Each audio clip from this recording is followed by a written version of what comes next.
Centre européen Robert Schuman est une association indépendante qui a été voulue au départ par le département de la Moselle lorsqu'il a repris la propriété et la gestion de la maison de Robert Schuman.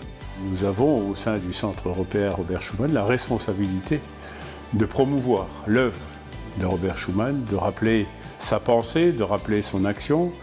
Et on a également une mission de pédagogie qui est importante. Donc on travaille avec des classes qui viennent de toute l'Europe, mais principalement du Luxembourg et d'Allemagne avec la Rhénanie-Palatinat et la Sarre. Donc on travaille dans plusieurs langues européennes comme l'anglais et l'allemand. Et puis il y a aussi le côté digital qu'on essaye de mettre en avant de plus en plus dans nos ateliers, dans nos animations. En tant que chargé d'animation numérique, je m'occupe d'intégrer tout ce qui est numérique dans nos ateliers. C'est-à-dire quand c'est possible et surtout quand ça a un sens de l'intégrer, nous essayons de donner des tablettes aux jeunes pour qu'ils soient familiarisés à utiliser ce genre d'outils dans un cadre pédagogique. De toute façon, on est toujours en train de renouveler toute notre offre pédagogique parce qu'il faut l'actualiser, il y a des choses qui se passent dans le monde et en même temps on le renouvelle pour intégrer ces nouvelles technologies au plus possible. Toutes les actions éducatives du CERS, toute notre pédagogie est axée sur l'éducation non formelle. Donc on les sort de la salle de classe et on leur présente l'Europe de manière différente sur le terrain et pas que dans un manuel scolaire. Se sentir européen, côtoyer nos voisins allemands, nos voisins luxembourgeois sur cet euro-département de la Moselle. Et ce centre européen Robert Schuman porte cette valeur en direction de notre jeunesse qui est accueillie de tous les pays d'Europe à la maison Robert Schuman. Des écoles, des collèges, des lycées, du post-bac avec les universités, mais aussi des événements grand public avec des forums par exemple, des stands, on fait des voyages éducatifs.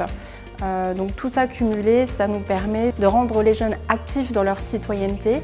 On les encourage à aller voter aux élections européennes. On rencontre aussi 1200 enseignants ou des multiplicateurs au contact avec les jeunes par an. Il ne faut surtout pas que l'Europe soit quelque chose de trop académique ou trop sec, entre guillemets. Il faut que ce soit vivant et c'est justement les nouvelles technologies qui peuvent rendre l'Europe vivante. La manière d'essayer de travailler avec des nouvelles technologies, ça se trouve aussi dans nos outils pédagogiques qui sont téléchargeables via notre site internet. Donc là, il y a vraiment toute une palette qui s'y trouve, c'est-à-dire qu'il y a des présentations, donc un peu old school. Il y a des jeux de rôle que des professeurs peuvent télécharger et après jouer avec leurs élèves. Et il y a toute une sorte de différentes vidéos et films qui, à travers 6 chapitres, expliquent la construction européenne en 80 minutes. Mais en fait, chaque vidéo, elle est faite d'une manière pour qu'on puisse l'utiliser dans un cours à l'école. Donc ça, c'est quelque chose. Et en même temps, nous sommes en train de publier un film sur le Conseil de l'Europe qui, en 30 minutes, explique ce que fait le Conseil de l'Europe à des jeunes au lycée à partir de la seconde. Et tout ça, tout ce matériel, il est téléchargeable, il est utilisable gratuitement. Et à chaque fois, on essaie de donner un petit fil pédagogique avec pour qu'il puisse vraiment être intégré dans un cours ou dans une semaine de projet, par exemple. En ce qui concerne les jeunes, on peut dire que globalement, ils considèrent que le marché unique, ça suffit largement. Très souvent, ils écoutent aussi des politiciens qui leur présentent un genre de doctrine nationaliste, hein, en disant il faut veiller plutôt sur les intérêts du pays, hein, alors que la France, c'est même pas 1% de la population mondiale, hein, l'Allemagne, c'est à peine 1% de la population mondiale. Qu'est-ce qu'on peut faire quand on pèse 1% de la population mondiale contre des géants aux États-Unis, en Chine, en Inde? Voilà. Nous sommes forts si nous sommes unis. Aujourd'hui, le débat n'est plus de savoir quelle Europe je voudrais, comment elle devrait fonctionner. Le débat est de savoir comment elle existe au niveau mondial.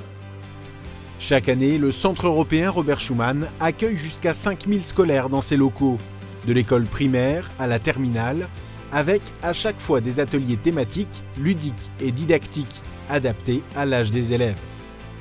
Quiz, jeux de plateau, puzzle. À travers chaque activité, l'Europe se dévoile par son histoire, son but, mais aussi son évolution, de façon conviviale et éducative. Célia et moi, on est animatrices au Centre européen Robert Schuman. Et aujourd'hui, on va vous faire une animation intitulée « Au fil de l'Europe ». Les élèves sont en train d'essayer de reconstituer les différentes étapes de la construction européenne avec des cartes recto-verso qui représentent toutes un événement, une étape de la construction européenne. Et avec un code couleur pour les échecs et les avancées de la construction européenne pour montrer que cette évolution n'a pas été linéaire. Un petit peu où il se trouve ici, à Sichazel, qu'on peut considérer comme le berceau de l'Europe.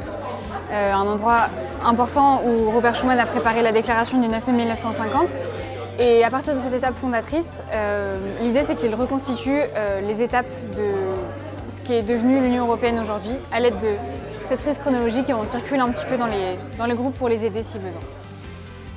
Ça permet déjà de faire quelque chose ensemble et de mettre en commun nos idées et le fait d'avoir fait sur une carte comme ça, avec comme un jeu, ça a permis de se remémorer tous les grands événements. C'est vrai que faire ça en activité avec une frise chronologique et vraiment avec des images, ça nous permet déjà d'avoir une mémoire visuelle et de voir vraiment l'évolution. En plus, on est directement sur les lieux, la maison de Robert Schuman, tout ça, donc on se sent concerné. Les élèves qu'on a accueillis aujourd'hui viennent de Remiremont, donc dans les Vosges. Avec la visite de la maison Robert Schuman, ils sont vraiment dans le cadre de vie de Robert Schuman.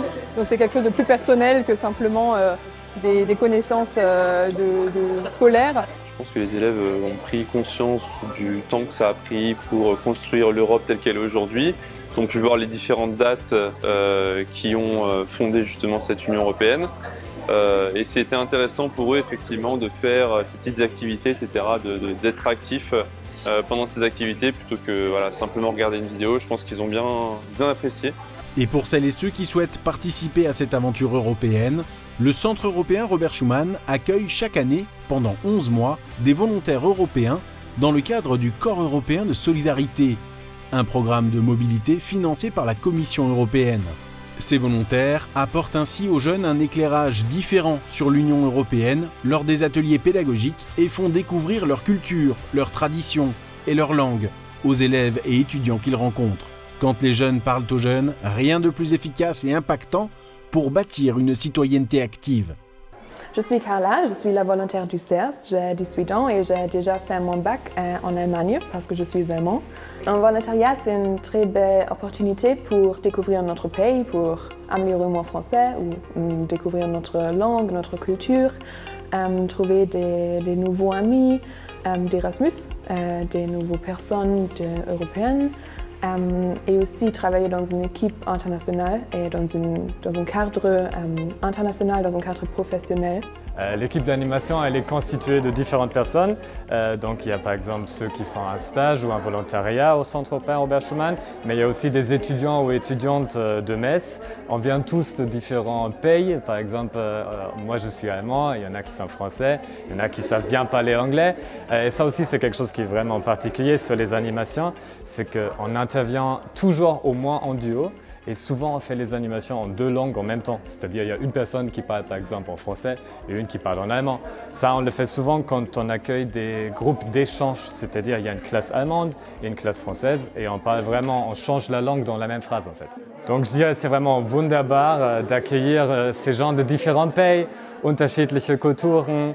C'est ça l'Europe en fait. Et nous, on le rend vivant en faisant ça dans notre équipe d'animation. L'Europe, c'est tout simplement la rencontre. Parce que tant qu'on n'a pas rencontré d'autres Européens, on n'est pas Européen. Cette mission de pédagogie est absolument essentielle pour qu'à chaque fois, nous arrivions à modeler ces jeunes aux valeurs de l'Europe, aux valeurs essentielles du bien vivre ensemble. Et Robert Schuman le disait, nous avons d'abord besoin de construire l'Europe des citoyens. Et j'irai plus loin, de construire l'Europe des jeunes citoyens, de ceux qui seront les citoyens de demain. Et c'est le rôle du Centre européen Robert Schuman qui est installé pratiquement dans les locaux, là où a vécu et où a terminé sa vie Robert Schuman, à quelques centaines de mètres de sa sépulture. Avec le Centre européen Robert Schuman, l'Europe devient concrète auprès des jeunes générations, de façon conviviale et éducative.